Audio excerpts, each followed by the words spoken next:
Welcome back to the channel, and you know what we're doing today. More Pacer stuff, and it's about time. I admit there were some things going on. That was a crazy last few weeks here, just, you know, being able to go out and compete in the Western Series finals in We Rock, and then to have all that crazy stuff happen in Oregon. But while we were gone, if you guys remember the last Pacer video I did, I mentioned, hey, any of you guys got any rad license plates that you think are better than the ones on my wall? And I had a bunch of you message me, but only a couple actually sent me one. Chad from Wisconsin sent me this. You know, Tread Lightly Wisconsin custom plates. So that's super cool. Thank you, Chad. And I hope I don't butcher your name. And if I did, I'm really apologetic because my name gets butchered a lot, from Colt to Cole or Cold or Colton or Coltito or Carl, or yeah, it's crazy. And Flavian from Quebec sent me this, which is good because I needed some more Canadian provinces. I only had 2. And now I got Quebec. So thank you, sir. I appreciate that. We're gonna put those up. Also, if you guys want to come by and say hi, I will be there, and so will Rory and some of my vehicles and some of the other stuff at Four Corners 4x4 Week in Farmington, New Mexico.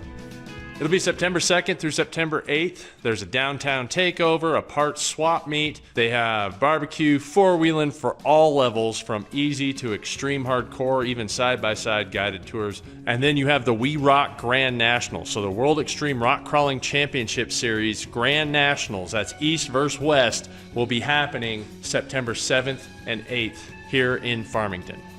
I may even try to talk Matt's Offroad into coming out. And we're gonna start right here with Barnes trailing arms. So if you guys like Barnes four-wheel drive, everything they have, you can get at a 10% discount using the code COLT10, 10% off anything in their store. Getting a tape measure. Okay, so the Barnes trailing arms are set up for a 3-foot trailing arm. Now we've stretched this frame quite a bit along with the wheelbase, and so when I measure this, it's actually gonna be longer than 3 feet. Which won't be the end of the world. What that means is that I just need to make this longer. So the way this Barnes kit works is you have a heim and then you have a bushing. So the heim is over here, and then this side is a bushing. But what we're gonna do is cut out this backbone and run DOM tubing in here that brings us all the way up to here. So we're gonna make a lot of strength in this front part, and then we'll extend it out to here and cut this tube. That way we can make it whatever length we need for the front side of this trailing arm. And it's gonna make it extra stout. So we know we need 5.5 more inches from where this bushing lines up to the end of this. So we're just gonna go ahead and cut this in half. I have a 2-foot chunk of 250 wall, which is quarter wall thick tubing. This is more than stout enough for a lower control arm. And so we're gonna go ahead and cut it. And then that way I got one for each arm.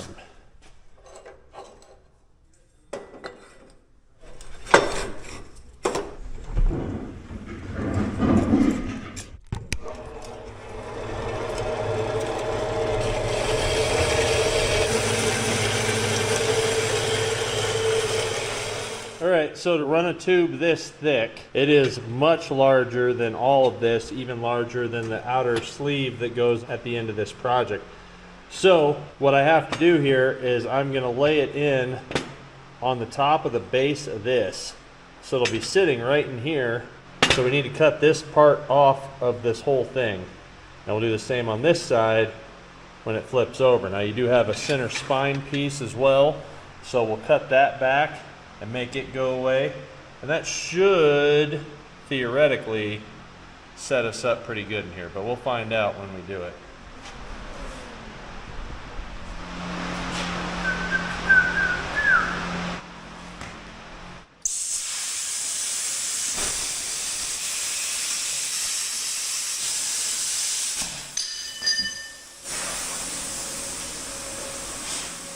See how that looks.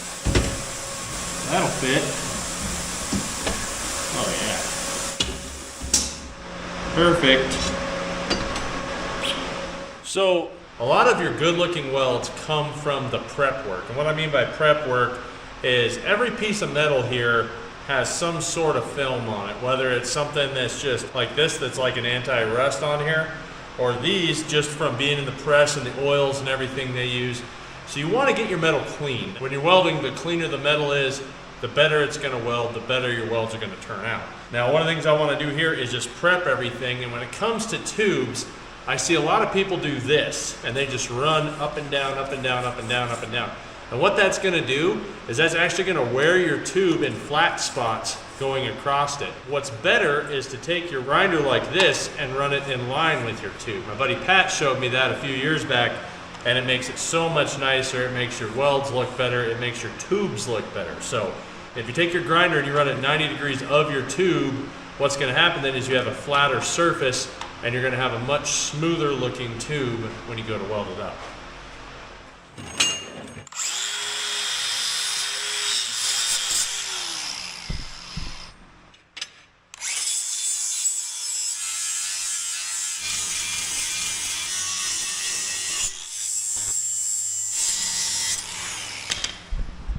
All right, the first part of this puzzle is the center spine. This is where your shock will sit inside right here, and you have this plate right here. And so it just pops in. You just kind of got to beat it in there a little bit, but it snaps right in. This thing is just a nice puzzle. It's fun actually to put together. But we're going to go ahead and weld this up first, and then we will weld the outer pieces on after that.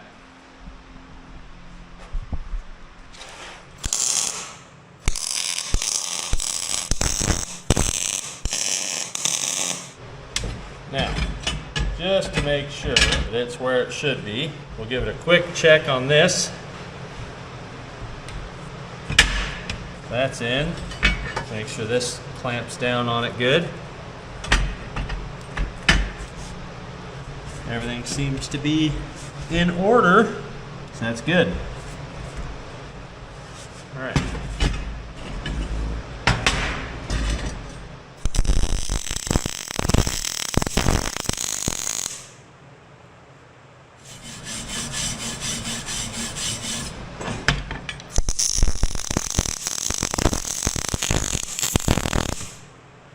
See right here, I can show you the difference. You see when I pulled the weld on the other side and when I pushed the weld on here. What happens when I push the weld is I have more gas feeding into my weld, which is gonna make it just naturally look better. Also, you will never see these welds. These welds are gonna be hidden for forever. So it's nice to actually be able to play with it a little bit. You can see which looks better. You can see that going into it looks a lot better than pulling from it. But you can do it either way and still have a pretty decent looking weld. So I'm gonna go ahead and just burn a couple pieces down this way. The structural integrity of this part isn't super crucial because we'll be welding on all of these once we get this folded together. But I still like to know that everything is tacked up nice.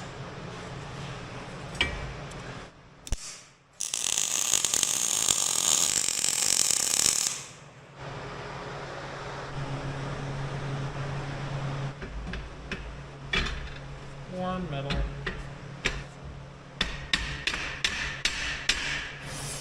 Hot metal.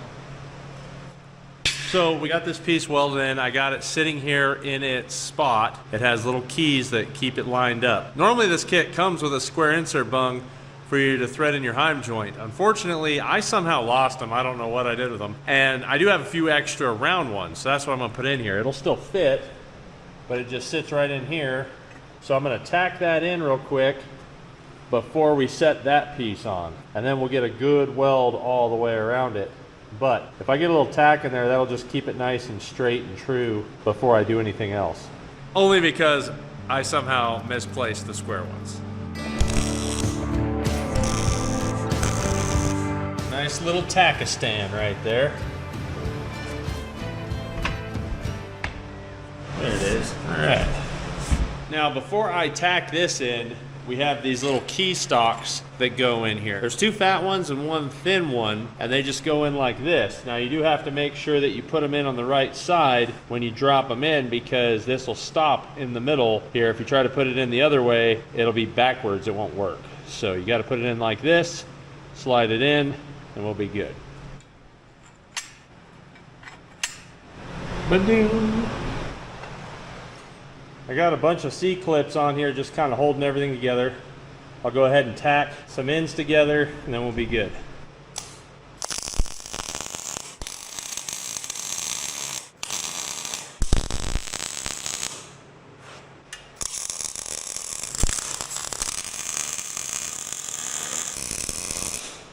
Cool.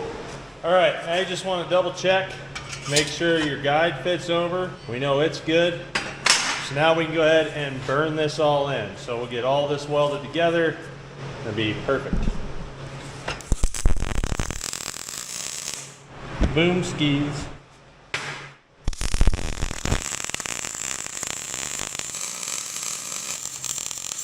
All right, well, I was filming and the camera died, but I got everything welded together as far as the main structure. Then I went ahead and tacked my 2-inch DOM tube here. I went ahead and tested this to make sure that it still fits over, and it does. I can slide it right over everything. So that's the good news. Now I'll go ahead and burn this in, weld everything in around here and all up in this. That way when we set that outer skeletal structure down, it's gonna have tons of interior welds that'll reinforce the exterior welds that are gonna make it pristine.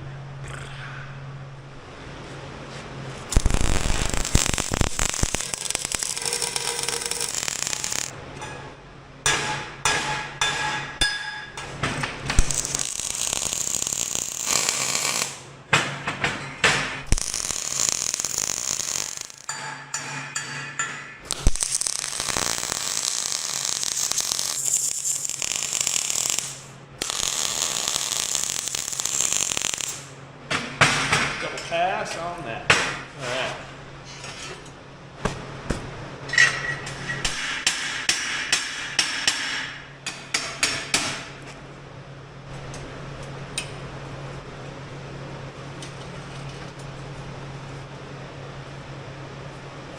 Perfect. This outside skirt just kind of follows the same concept. Just want to go ahead and get it tight, tack it up, and then we'll do each piece at a time. It'll look perfect.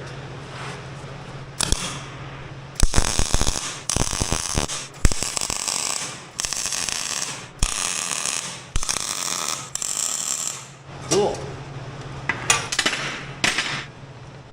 All right, so we have our arm together. Now I need to stitch weld this thing up, and you just want to do little bits at a time. Well, it's dark out. I started this video late, but I think you get the idea for a trailing arm. And this can be stout, man. This thing is heavy. The difference between like a trailing arm and a regular control arm is usually just tube or box that runs along. This thing is brackets upon brackets that are welded together, puzzle pieces inside of it. It is super, super stout. And then your shock actually sits on the trailing arm. Now what that allows you to do is to get a better travel with less shock. Basically, I can get a lot more droop out of it because I'm higher up on the system as opposed to being all the way back on the axle. So a 12-inch shock at the axle, I have 12 inches, 6 up, 6 down. If I put it here, that much farther back, I might have 18, 20 inches of travel just because I moved it that much farther up in the system. And if I feel like it, I'll show you the math later, but I'm tired. I'm going to bed. I'll see you guys in the morning. New day. So I did get one arm completely welded together. Obviously, I still got to find my bushing length, right? So like where I want to actually put the bushing up front, along with put the heim in the back. Now, here is something that I need to show you. This thing's heavy and stout, I'll tell you that much. This is why I always say having a dummy heim while you're welding stuff is super, super crucial. I did not put one in, and now I have weld splatter inside that thread. Now, a lot of people don't have an 1¼ by 12 tap. What I'm gonna do is take my dummy heim here. This is my spare one. It's a little bit wore out. It's one of my older heims. What I'm gonna do is cut notches in it and turn it into a thread chaser, and hopefully we'll be able to get those burrs out, but there's only one way to find out. I don't know if you can see them in there very well, but there's a couple there. There's a bunch in the back. There's a whole bunch on the back side of that, probably coming from this side maybe when I was welding on the pieces, because this is like an unconventional way to weld a bung on, because you weld it here, but you're welding everything else around it, where usually it's just sitting in a piece of tube. But everything else turned out pretty good, so I'm happy with that. It's a stout setup, and cutting it back here and adding in this 250 wall tubing up front, we're gonna have a nice stout trailing arm. Mr. Cutoff Wheel. All right, you can do this with bolts as well to make a thread chaser. I've done it. The problem is I don't have, once again, this is 1 1/4 by 12 and I don't have it. So the trick, what I'm gonna do is just cut straight up the threads. Then I'm just gonna do it a few more times.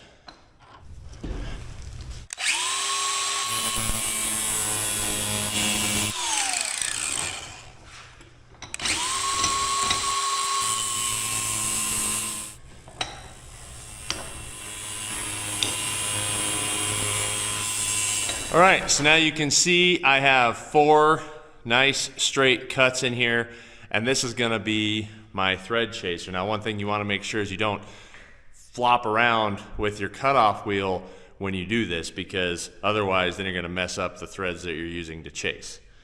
If you have a good female thread, you can double check to make sure you didn't mess nothing up by just running it through like that. Now, the point of these reliefs is 2-part. One, it's gonna make a cut into the new thread, and it's going to make sure that it can cut into it and you get a nice straight line there to do so. Secondly, if there are any burrs, this relief is gonna allow that burr to fall in here, and so it won't get jammed up in your threads. Yuckos. All right, let's give her a whirl, find out what it'll do. Oh, right there's that first one. Already caught it. One out. There's the next one.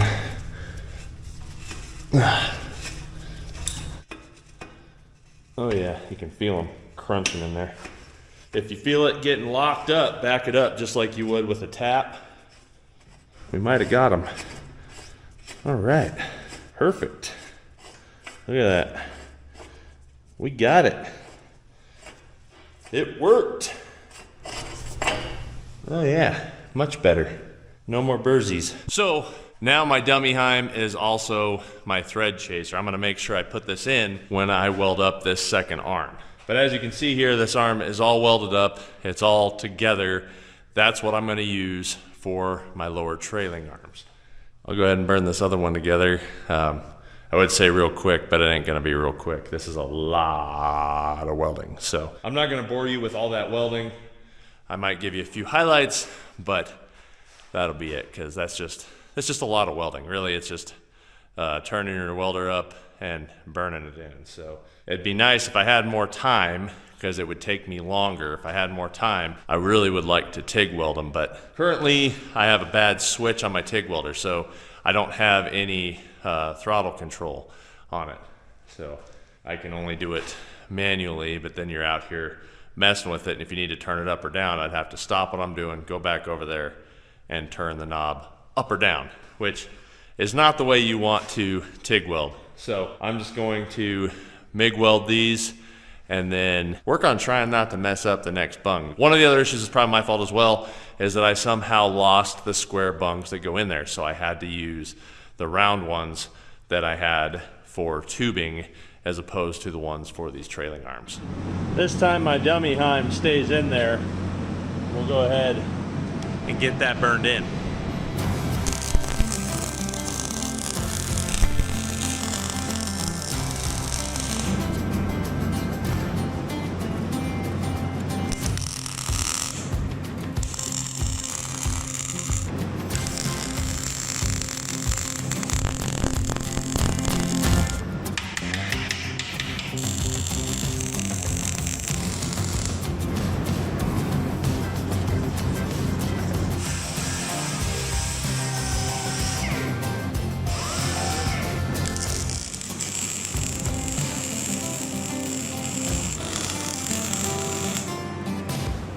Okay, I tried to save you some of the heartache of watching me do the same thing twice, but here it is.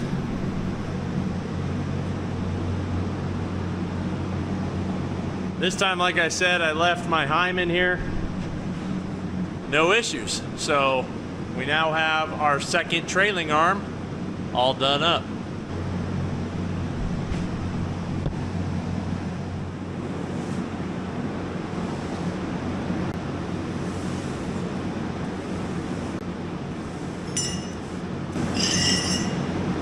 That's a lot of metal dust. Now, if you guys remember, I pulled this out of the van at the junkyard so that I have a full 67.5-inch width to match my front axle. This is a Ford 9-inch. Pretty basic. I got it for 50 bucks out of the salvage yard. Usually you could find them for about 100 to 150. I got mine at a deal because he was actually closing up, so he was getting rid of stuff. But this is what we're gonna put under the car, so I need to get this over to the car.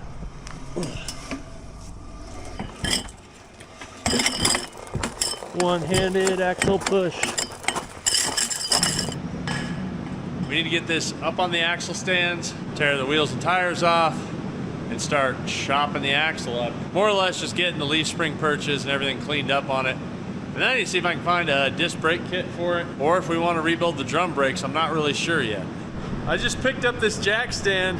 I got a toad in my jack stand. Look at this. He's gonna hide in that one. Sorry, bro. He scurried away. This thing has been one of the best Facebook Marketplace purchases I've probably ever made. I used the snot out of it. I did have to put a radiator cap on that cost me like 10 bucks and had to fix some hydraulics, tighten up some bolts, add some fluids, but I use this thing a lot.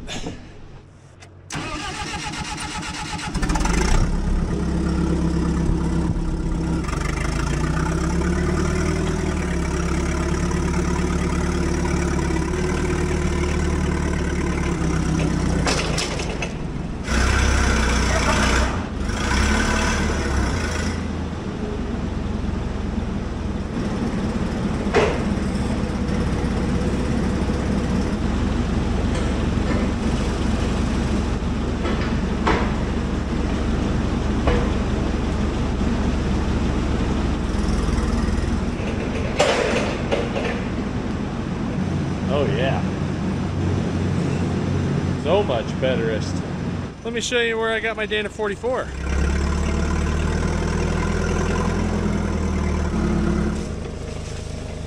Hello, Mr. Dana 44. That's right, those are grapes. I'm trying to grow up on my Dana 44. There we go. This is a bent housing Dana 30. You can't see that. Womp. That came out of my rat's nest Cherokee. He got hit so hard. They hit that deer so hard it actually bent the housing on the Dana 30. All right, let's see if we can get that out.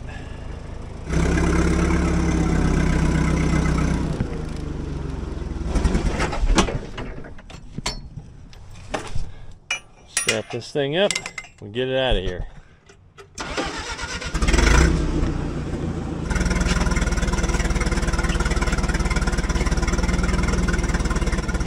Slip off. Now let's see if we can get it closer and do it again.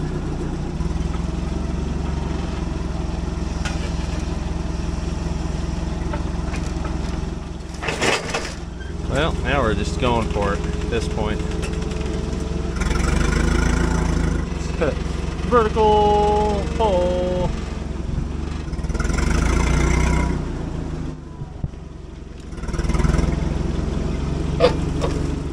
Well, that's a really bad design, but it works. Hello, Jeeps that I should do something with that I haven't ever done anything with.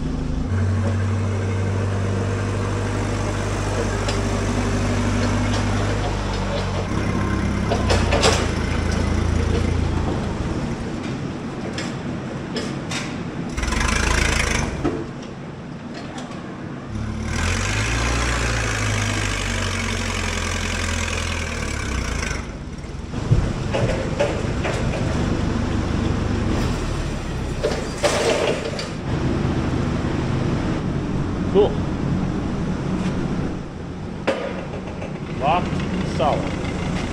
All right. Ooh, this thing's getting a little warm. I was working it kind of hard. And here's our axle platform.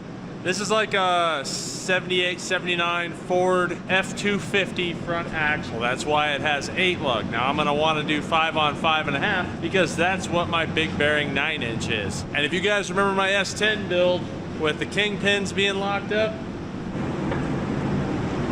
yeah, you ever seen ball joints locked up? Because they're locked up. So I'm gonna have to take this apart. It looks like something got caught in this axle one time, like a fishing net or something. Look at this. Wonder if the axle even spins. Oh no, pinion move. Pinion's got a little bit of movement. Oh dang, OG original. That lockout says Ford, and you guys need some Ford lockouts because I'm not gonna use those. They're probably full of plastic. So I have got to spend quite a bit of time cutting all these brackets off, shock mounts, everything. The nice thing about this Dana 44 being a 3/4 ton is it has flat top knuckles, meaning this knuckle's already keyed, already has the knuckles pieces on it. This one's nice and flat. I mean, there's some asphalt stuck to it, but I can grind that off. We can drill that, tap it, and then we can actually key both knuckles. So then we have both knuckles. I don't have to have the knuckle machine to get flat. I don't have to buy aftermarket knuckles. We can make that, which is good. Shanna's calling. Hello? Hey. So that was actually Ian using his mom's phone to tell me that he was hungry and wondering, I got some ribs, and see if I could throw them on the smoker before they get home. So him and Shanna are out. So I guess that's what I'm gonna do, because that kid's hungry, but he's always hungry. He's 20 years old. You're gonna have to wait. I got a few cool things to show you though. Guess let's smoke some meat. Should I do it with these hands? Well, we got ribs, but I forgot I'd already prepped some fillets, so we're gonna do fillets instead. Hello, Mr. Fillet.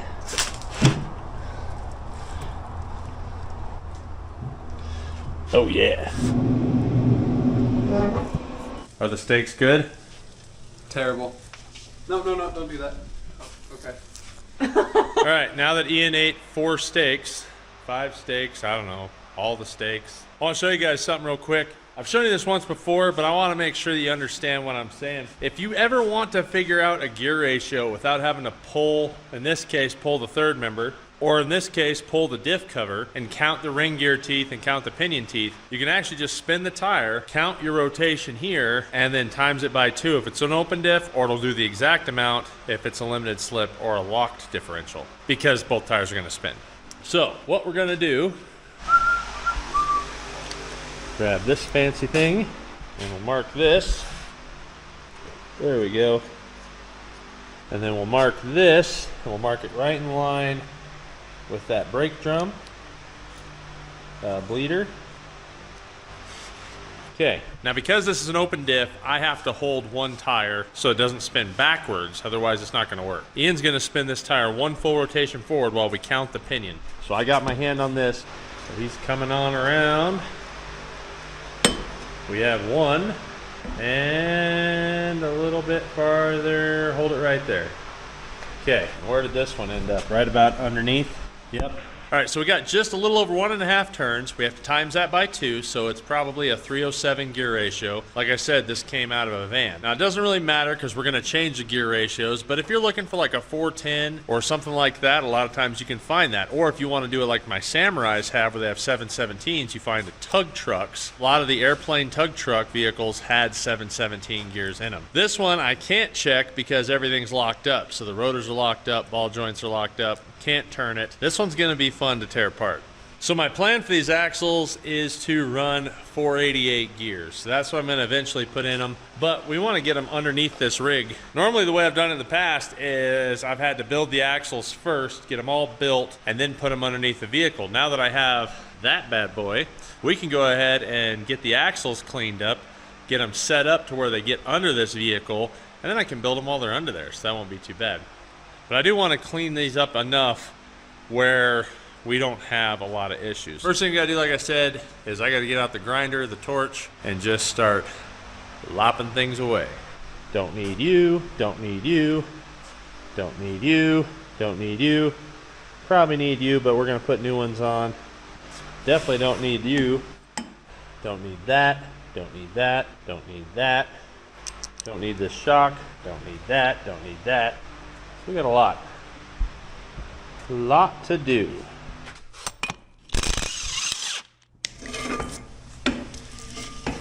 Torchy time.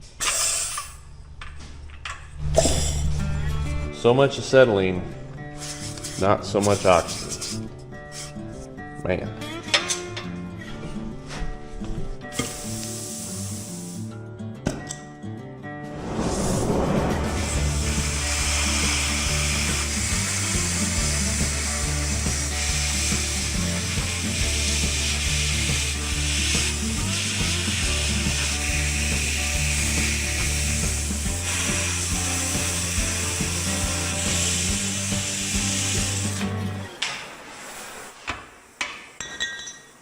Well, looks like we're making a trip to Knowles because I'm out of oxygen. So, got lots of oxygen here, but none in that bottle. Which means I need to get some so I can torch all this stuff out, because cutting it kind of sucks. You burn through a lot of cutoff wheels, and using your plasma cutter to get into these angles where the welds are, you end up getting so much backsplash, you end up trashing your plasma cutter tips. So I'd rather use the torch. I'm a bigger fan of the torch, getting everything off of axles.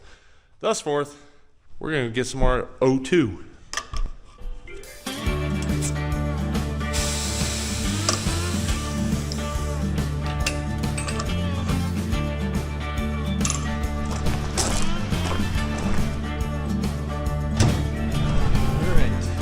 Got the new tank. Now maybe I can go back to doing what I wanted to do, which was cut some metal.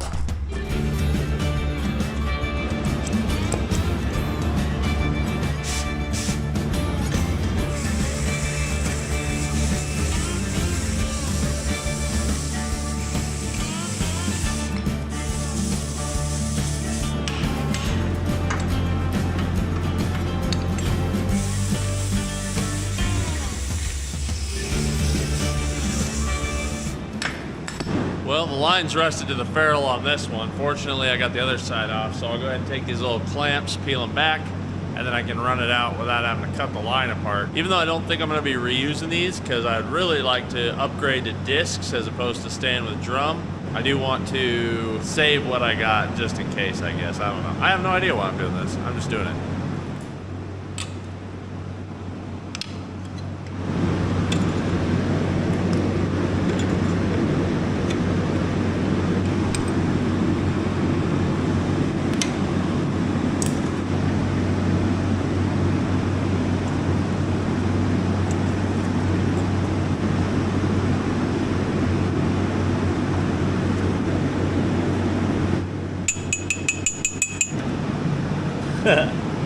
Say that one's no good.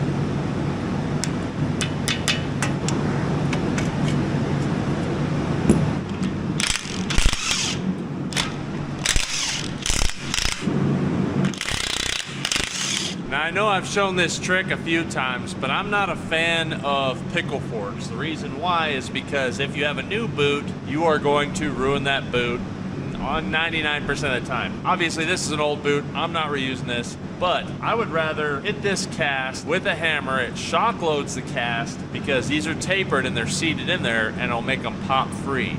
Sometimes you gotta hit it more than once, sometimes you might have to hit it really hard, but more often than not, it works pretty good. As you can see, I have yet to hit this one because it's still all nice and rusty, so let's give it a shot.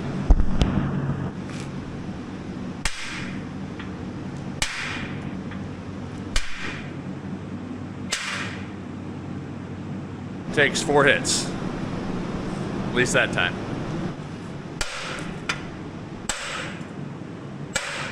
Three on that one. So I'm hoping now maybe I can turn this thing. Otherwise, I guess that means the ball joints are locked up.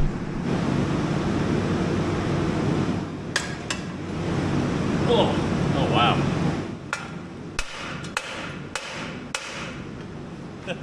Guess the ball joints are rusted solid. That's a new one for me.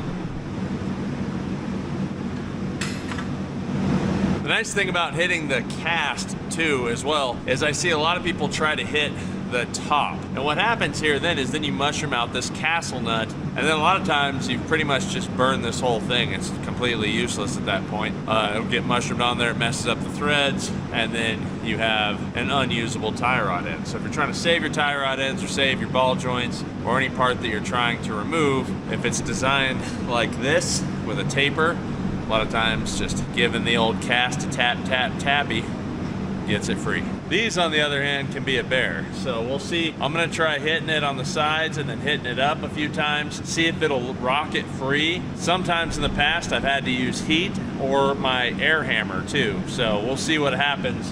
But these arms can be a real booger sometimes.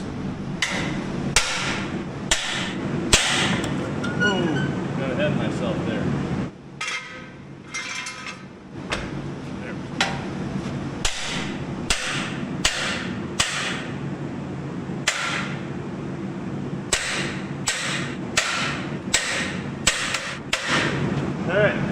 So we got her to wink at us, which is a good thing. That means she was willing to talk to us at least. What this steering arm has is a tapered crush sleeve. So it's actually a tapered cone that has a cut in it, basically a slit that pinches down. And these things can just be a bear after years of sitting. Now it is loose enough where I can see daylight in between them, which is a good thing. Like I said, that means that it actually wiggled. We got it loosened, freed up-ish. Now what I gotta do is just keep hitting on it until I get it out. Sometimes too, you can take a pair of pliers and kind of twist those cones a little bit, and that'll kind of free them up as well. There it is, all extra rusty and stuff.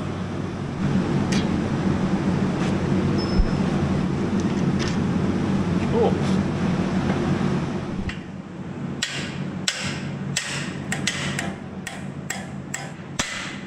There we go.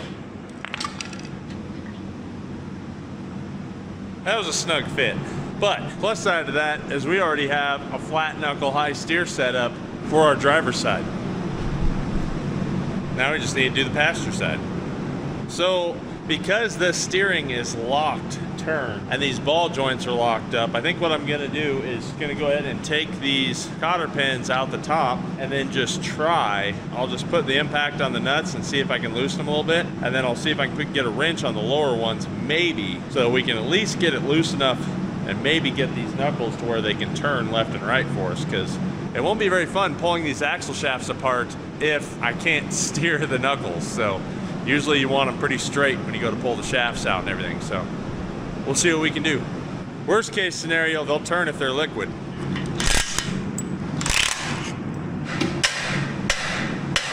Still no go.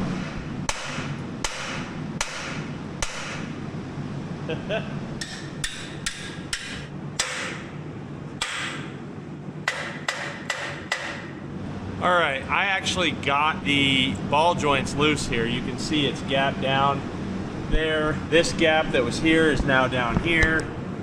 You can see that gap. Still won't turn, which means the U-joints are probably locked up in there. That's gonna be really tough to get that out. And I found a hornet's nest, which I was getting attacked by hornets. I didn't obviously film that because I was doing this. But you can see, maybe you can see back in there, right in there, I had angry little hornets getting mad at me. So I think we're just gonna put some fire to it. Goodbye, hornets.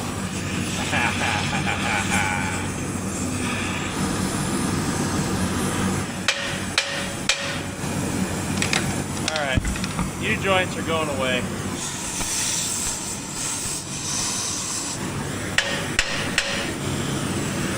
Yep, there we go. It ain't locked up when it's liquid. Guess we'll have to do the same on this side.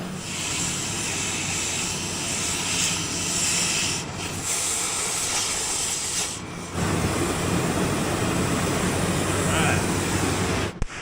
Whew.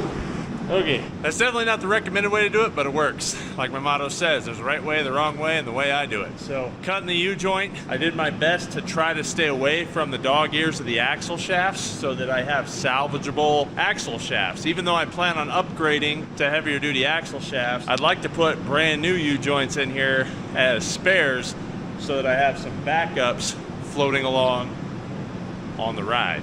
Even though it doesn't go towards this budget, if I had a set of alloy axle shafts and then had a set of backup alloy axle shafts, which is realistically the right way to go if you're racing or competing or anything else. But I want to try to build a realistic racer that you guys could do at your shop as well. And to do that, you're not going to be buying 2 sets of alloy axle shafts. You're going to have 1 set in your rig, and then you're going to have backup stock ones, which just means if for some reason, if I did break my alloy axle shafts, I better start using my winch and paying attention to that side that's now got like factory stuff in it.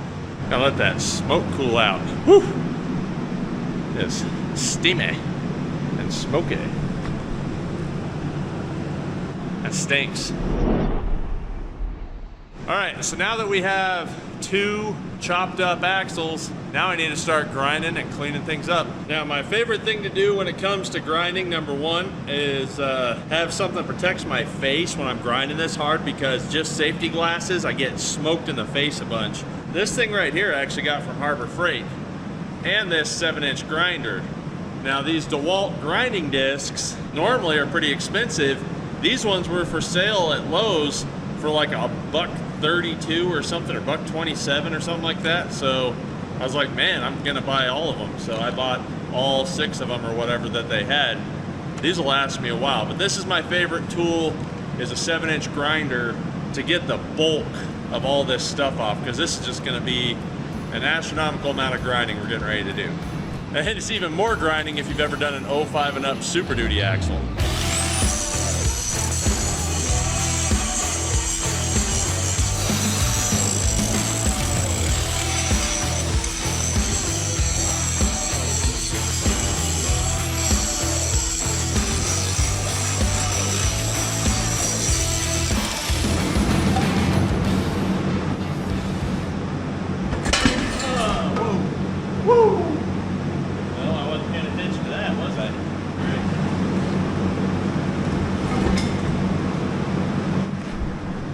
Let's see if I can fix my mess. I usually run a strap around these, and I didn't, because I was like, well, the rear one I don't really have to worry about, but obviously I do.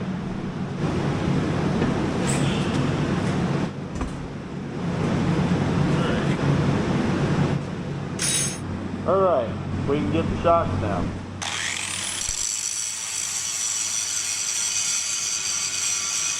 Now, if you notice, I am not grinding into the tube. I'm keeping it in line just like this and running down. I'm not cutting down into it like this. I'm not going across it like this. I'm just going across here nice and flat. Once I start seeing that this is grabbing to each side of the tubing, then I move to the next little hump and work my way down. That way I'm not scarring this axle tube with the grinder.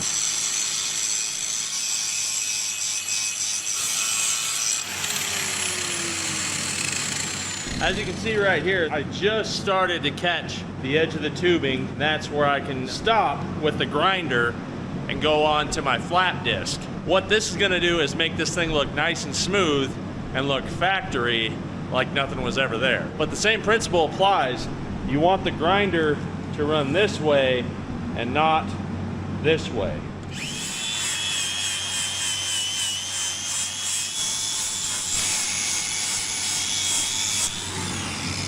And if you really want it to look nice, you throw the DA on it after that.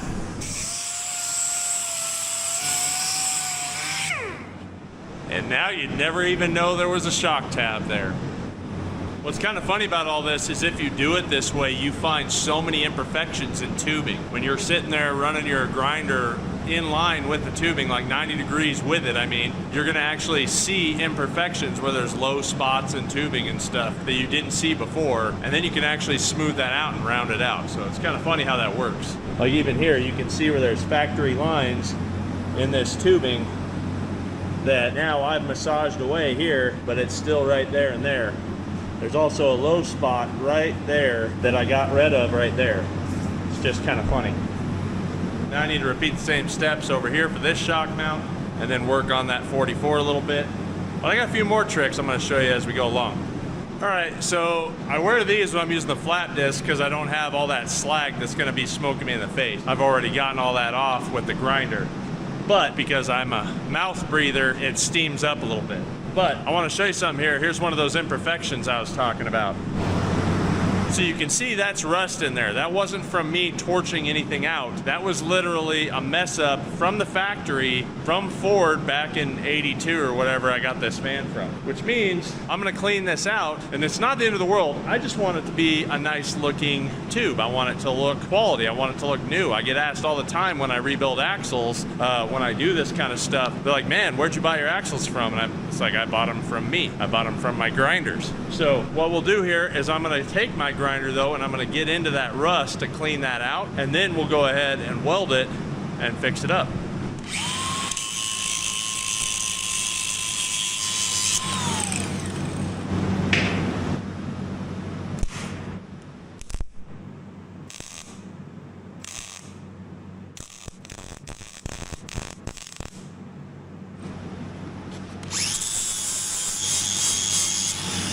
Looks like I could use just a little bit more right there.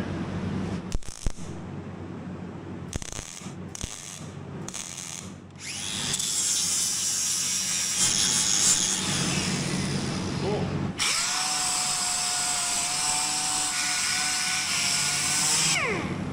That looks a lot better. And the very, very, very minute imperfections, paint's gonna cover up anyway. That'll fill up that with primer. But we now have a nice cleaned off Ford 9-inch. Now let me show you this. This one was my fault. This is me getting a little aggressive with the torch. But I can follow those same steps on the 9-inch on this 44 and we'll be fine. So I'm gonna go ahead and clean this 44 up, get all the little chunks and slag and all the pieces off of here. This one's gonna suck, because that's like just a big old cap of something. I don't even know why you need all that, but we're gonna go ahead and get all that off, and then I'll show you the next step that I'm gonna do. Don't forget, guys, lucky winner of the last garage episode got a sticker pack. If you can guess who this is. Now remember, there was only a handful of you that actually tagged Dirthead Dave. So it was Dirthead Dave in there, which would be the Dirthead shed. So you actually got to tag the Dirthead shed in below for a chance to win a Colt Builds It sticker pack. If you know who that is, tag him down here. You got a chance to win. I have been a grinding fool to get this 44 all cleaned up. That was a lot of metal sitting on there, but I got everything cleaned up, and I've decided to name this Dana 44. If you're unsure of who that is in the video, I'll give you a hint. It rhymes with what I'm going to call this 44.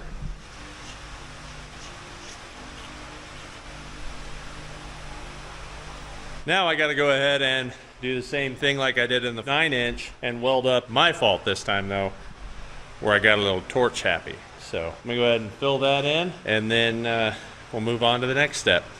All new. This Dana 44 I got off of Facebook Marketplace. I think I paid like 200 bucks for it. Really, like if you're buying a 44, you shouldn't spend a whole lot of money on it, because unless you're buying like one for a JK or something that you can bolt in that's already geared and all that stuff. But realistically, like what it's gonna cost to build one of these, if you spend a bunch of money, like 600 bucks on the axle or more, you might as well just buy a Dana 60, because you can find 99 to 04 60s pretty reasonable all day long, and then the 05 and ups are still fairly reasonable, and the builder parts are close to the same. That's why I'm doing the 44, because I got it for 200 bucks. So I have 250 bucks in axles.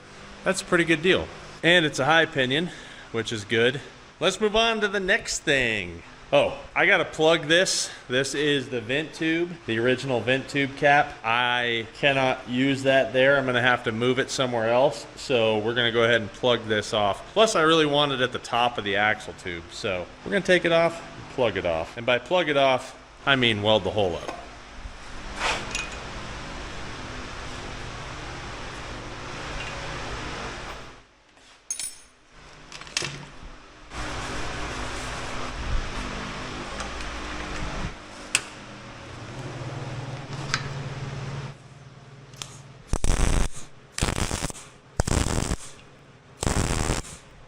Right, this is the Barnes Universal Truss Kit. Bam. And it fits there pretty darn nice. I think what I'm gonna do is tack it in, double check everything, and then I might even add a couple strips down to the axle housing as well, just to kind of beef it up. But not too bad, pretty darn true. I can run it right nice and straight with the third member, so everything's nice and straight across there. Think it'll look pretty darn good.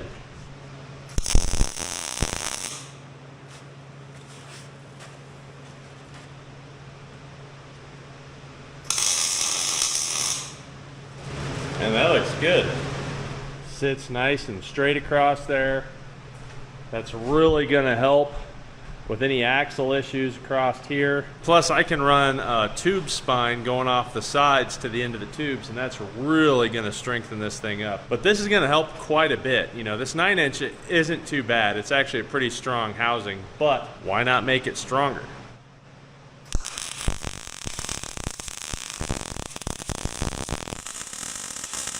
All right, so I got my first pass in on the outsides, letting it cool. I went ahead and just welded these corners up where their gaps were, and then sanded them, and then used the DA sander, just like I was saying. See how smooth that is now?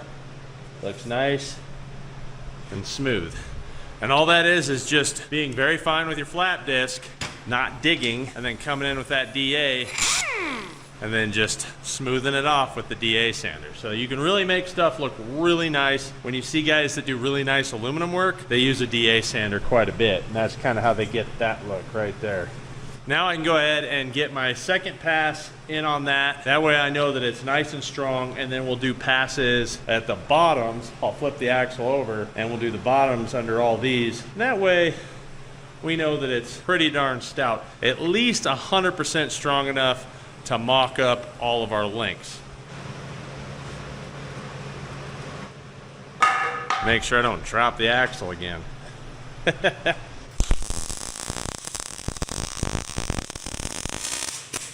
So right here I had a pretty big gap because there's an interchange there between the tube and the 9-inch housing. So I went ahead and just, there we go. Went ahead and just pre-filled that inside a little bit, and then that way now I have a nice straight line that I can burn across it without having to try to hit that gap at the end. That should make it a lot better. Booyah. Not too bad. Just got to repeat the same steps on the other 3 parts of this truss. We now got a stout truss.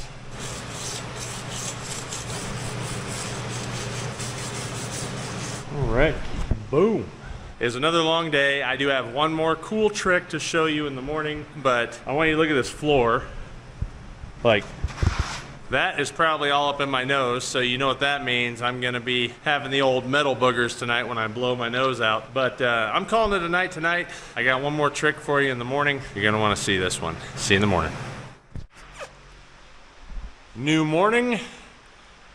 I'm all cleared out, and now I got to go to the metal store to get a little something for this 9-inch. So let's head out there. All right, I scored 3 chunks of plate here, all different thicknesses. So I got a 1/2 inch, 1/4 inch, and 3/16. So I'm gonna put these in the back of the truck for now. You can see what we gotta do with these here in just a sec.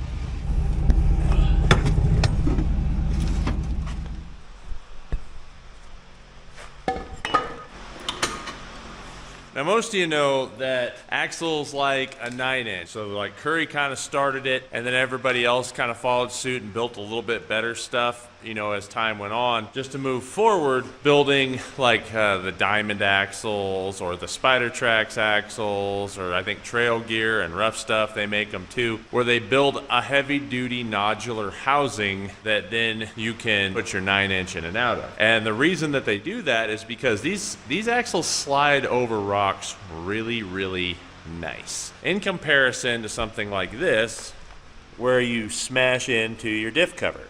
Now, because my 9-inch is going to be turned up, because I'll be running a double cardan joint at the transfer case, I can run my pinion straight up to it. The bottom of my 9-inch is gonna be kind of at a 45, which means this is gonna be the lowest point. Now this part can take a pretty decent rock hit. This is pretty decently thick metal there, but if I were to hit this hard enough, I'm gonna crush into here, I'm gonna crush into here, and I mean, it's still a rock hanger. Even that slides a lot smoother than your regular lower axle. If you guys remember when I did the S10, I shaved the bottom of that 14 bolt and cleaned it up really nice, and I took my flat discs and made it all smooth so that when it hits rocks, it would slide over it. Which this one, for the most part, will do that. But what if we were to shave this flat?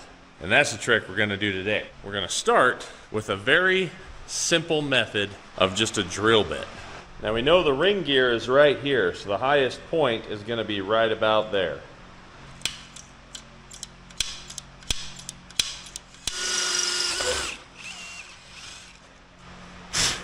Now, you can simply just use a piece of wire. I have a zip tie here, and we're just gonna go until we hit the ring gear, which is right there. So that's how much of this housing we can cut off and make this nice and flat. And because I haven't done the gears or anything, I'm not really worried about if I catch the ring gear on this one. Now, I don't want to do that on my new 488s, but we'll cut this off and see what it looks like. Something like that. I'll just take my bandsaw, my portaband, and run right across it, and then we'll see what we need to do next. Hopefully my portaband will work. If not, I have that big 7-inch grinder.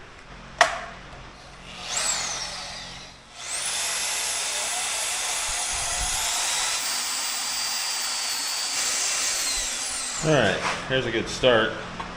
Oh, we got lots of room still. Not even close.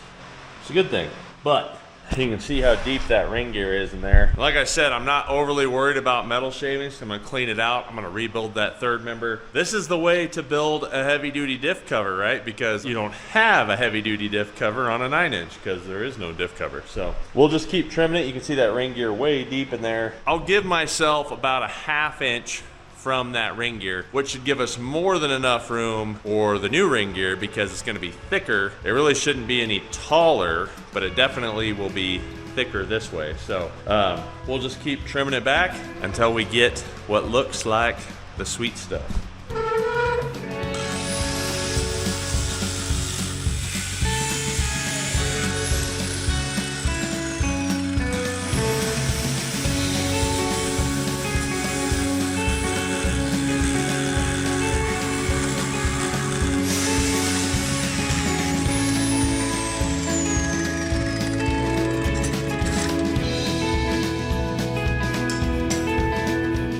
So it's probably hard to tell, but you can see that this goes from pretty darn thick here to extremely thin in here. So this thing is not very thick. The housing is obviously thick, but if we were to come into rocks and hit this thing's just gonna fail on us. So once we get this flattened out and smoothed up, we'll go ahead, plate it, and then I might even run a strip up in here to protect that ring gear.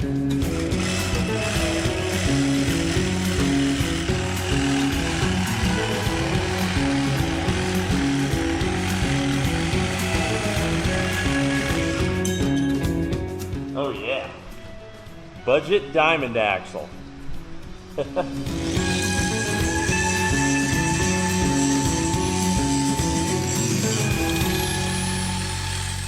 right, that is much more clearance than we had. And you can't shave that much out of like a 14 bolt or something. So that's a huge chunk that we're taking off there. And then we're gonna literally beef this thing up. Worst case scenario, if you make this too deep, you weld one plate here and then you notch out the section for your ring gear and then you weld another plate over that, and that'll give you that extra whatever 1/2 inch of clearance that you need. But you can see here I just barely nicked the outside edge of that ring gear. Some of you guys might be wondering, is this thing still full of gear oil? And absolutely, it is still full of gear oil. Part of the reason why I did that is now it can catch all that. It'll kind of clean it all out when I dump it over. I'll let all that come out. We'll pull the shafts out here and then pull this third member so we can clean up the inside of this housing now that we have kind of a good base point of how much we want to clearance out of this. That's a lot. Here it comes.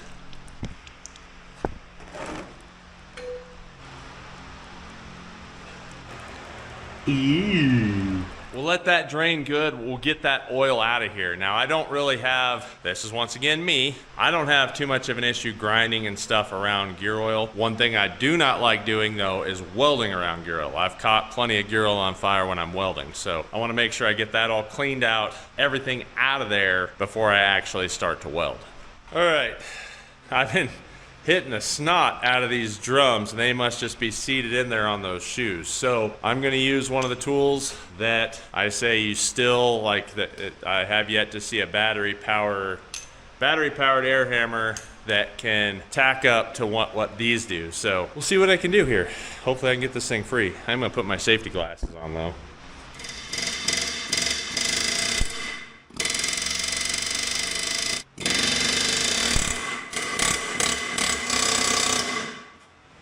Wow, that thing is stuck on there.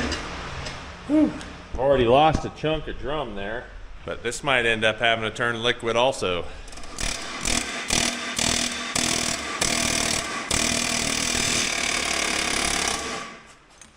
Man, this thing hasn't even winked. Woo.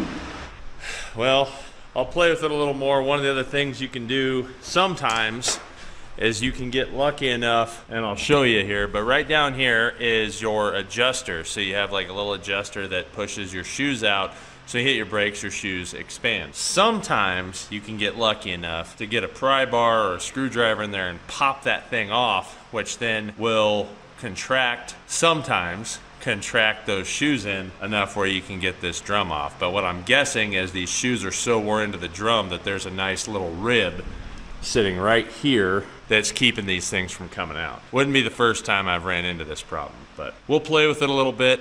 Like I said, I want to do disc brakes anyway, so not a big deal there. I just would really like to get these drums off without having to do major modifications. We'll see if those come out too. That might help us. All right, got those out. Sometimes you can get lucky. See if it'll either make stuff better or make stuff worse. We'll find out. Now, it looks like things are freed up here. It might just be rusted around this. So, more fire. Since I'm impatient, I'll try not to get any sparks down there while that's still drip draining.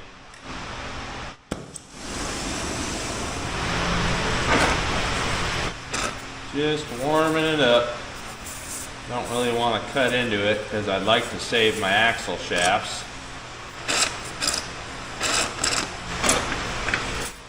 There it is, I heard it. I don't know if the camera caught that or not, but there was just this tiny little click, and I think it just popped free. It just popped free. So let's see if we can get it off now.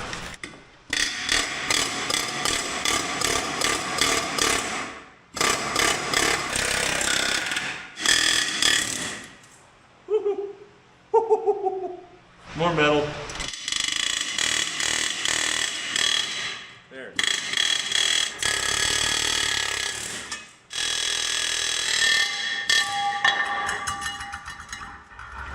Wow. All right.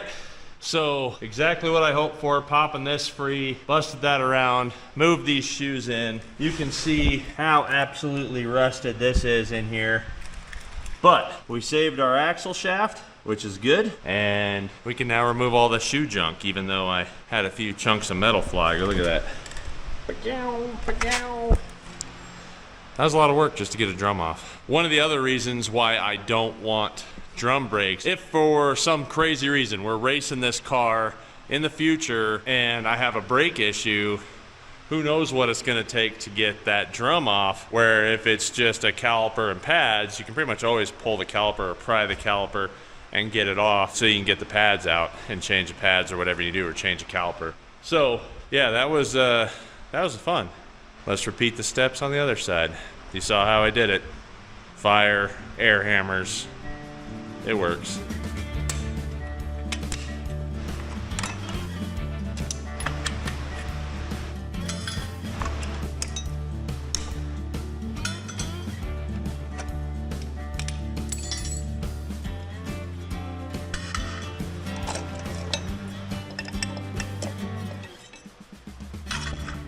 All right. Now, for those of you wondering the difference between a semi-float and a full float axle, this is what you would call a semi-float. Meaning, this axle is held in by a plate that the bearing's in here, and that keeps it from coming out. So you have a bearing pressed on the other side of this plate that keeps that axle on there. Whereas a full float axle, you can actually unbolt your axle, take it out, and it has nothing to do with the wheel bearing of the axle. It's got its own wheel bearing. So realistically, full float axles are kind of where it's at, especially when it comes to racing and off-roading, because if you break an axle shaft in the back, you can continue to drive on that thing, just shove a rag in there and tape it up and continue to drive on it. That's why I did it for the S10. Now this thing, like I said, I'm gonna be driving a little bit different. They do have full float kits for 9 inches, which I might eventually do. But until then, this is what I can afford, because this is legitimately my budget. So I can't afford any more or less than what I have right here. Semi-float it is. Good thing it's a big bearing 31 spline. We got the boot out here. The boot out here. Oh yes, and Sully, and Sully. Huh, Sully? Now. All right. Don't worry, I had to do exactly the same thing to the other side, so both drums are destroyed. Now we can pull the axle shaft out. One thing with this is a chrome socket's the only thing that fits in this hole, so I cannot put an impact socket on here, so we'll live dangerously to pull these 4 bolts off.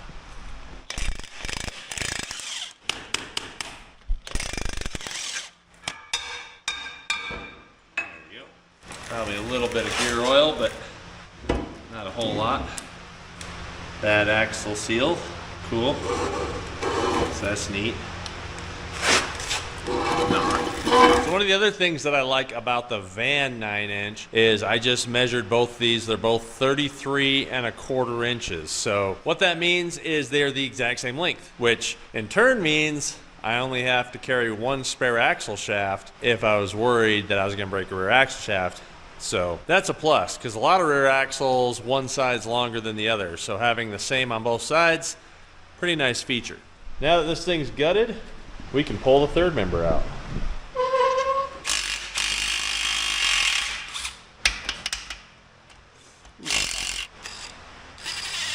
All right, so I got 2 I just have to get with my ratcheting box end wrench. I lied, can't even do that. Ugh. Open-ended wrench. Completely unlegible. See if we can pull this thing out. They're always so tight on the studs.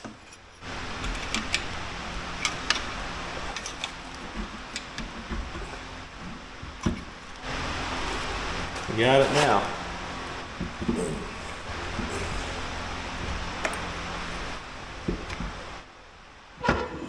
There we go. All right.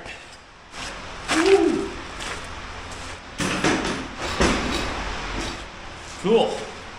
Now you can see our mess, but now we can clean it up and plate it, which is gonna be perfect. And especially with having that truss welded on there, that'll keep anything getting weird and tweaking while we weld this shave kit, homemade shave kit on.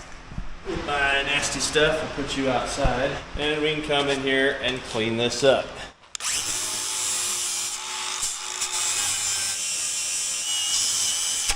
Ooh, yeah. You know I was going backwards on it.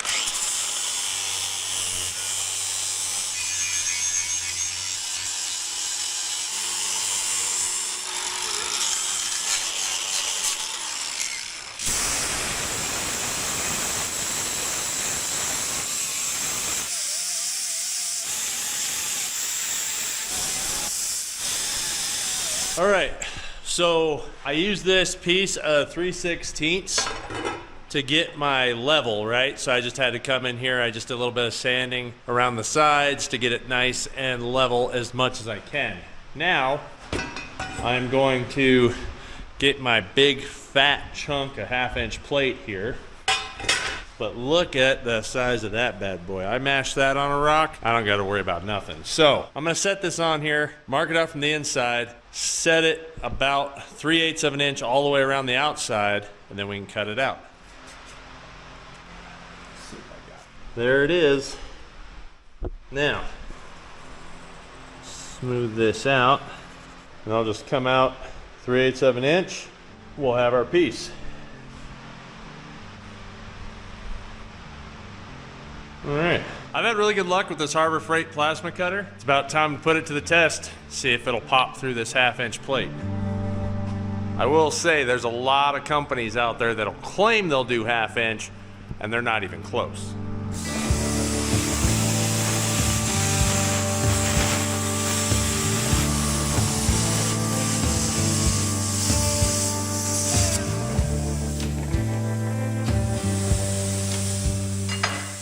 Well, I'd say that's a win.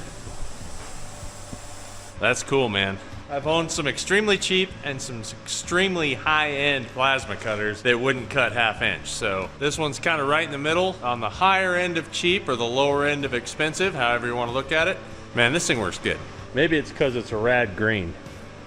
That's thick.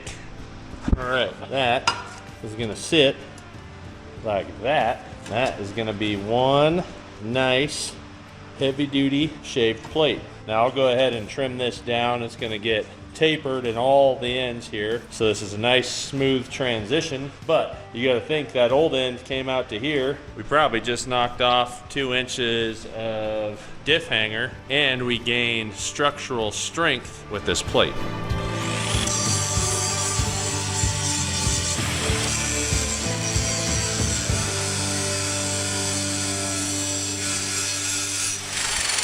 All right, you can see where I'm starting my taper here, and then I'll sand this down and make everything all nice and smooth. Now, normally I would have probably went with a 3/8 plate, but because once again we're on a budget, I scored all these plates for dirt cheap. I might not even use those, so I don't have to put those against my budget yet. But this 1/2 inch plate was leftover as opposed to paying for a 3/8 plate that I'd have to have cut. All right, it's toasty warm, but it is nice and tapered. We got a good knife edge on it, and now we can set it on here. Woo, it's hot. We can try to set it on here and tack it on. That's gonna be nice. There we go. Nice diff guard slash rock protector slash shave kit, all the above. It's gonna be good.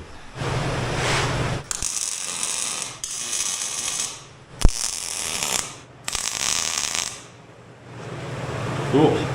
Now we'll flip it over and get the inside. I do have a few minute little gaps there, so I'd rather fill it from the inside, and then we can do the outside so it'll hopefully look really, really nice, even though we're gonna bash it on rocks. This is one of those things that nobody will see the benefit but you. Like, they're not gonna really realize that you did this. They're not gonna notice that you did this. You're gonna notice that you did this, and you're gonna see it on the rocks. The little things. Weld that bad boy in.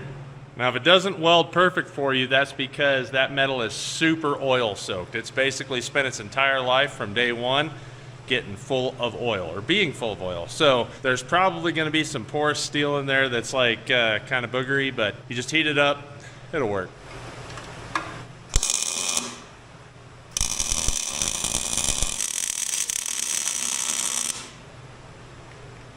Whew. Stinky, it smells like burning oil, but you can see here that what I'm doing is pulling off of the 1/2 inch plate and then pulling the metal up into the other plate. So I'll do this, I'll make a couple passes, and we'll be good. I'll just keep working on it, filling it in. I don't want it to leak, so we'll make sure we do all that and then get around on the outside.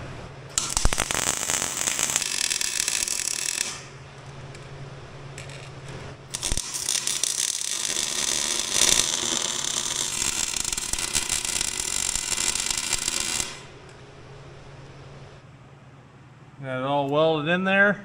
Just because I'm weird like that, nobody's ever gonna see this, I might make a pass on the bottom and then a pass on the top as well, just to guarantee this thing's got some rigidity in there.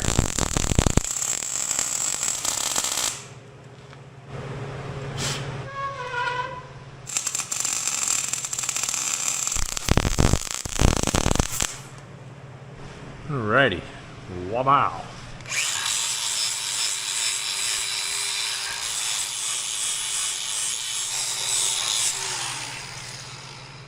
Now there was a chunk of oil like right here, just like this old dirty pile of oil here. So I went ahead and just ran a quick bead across that seam, hoping that maybe if there was just a mild leak, I fixed it. We've cleaned this up, shaved it all nice and smooth. Now I'm just gonna do one strip across here and protect that ring gear. All right, now what I did here is I just went a 3-inch strip, 2 inches wide, and then I just kind of tapered it a little bit. I figured that's all the more rock I should ever hit, and we'll go ahead and get this thing burned on there.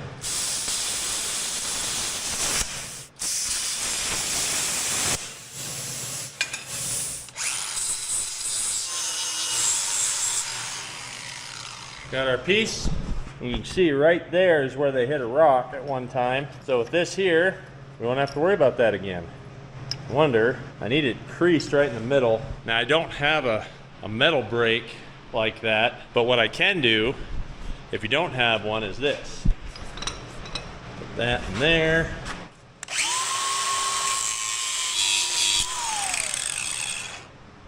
Put a little seam in it.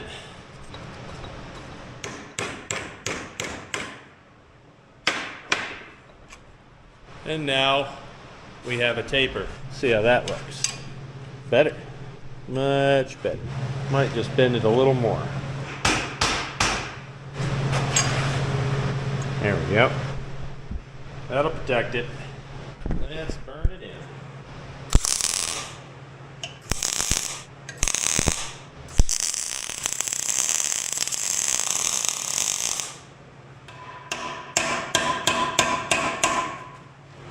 There we go.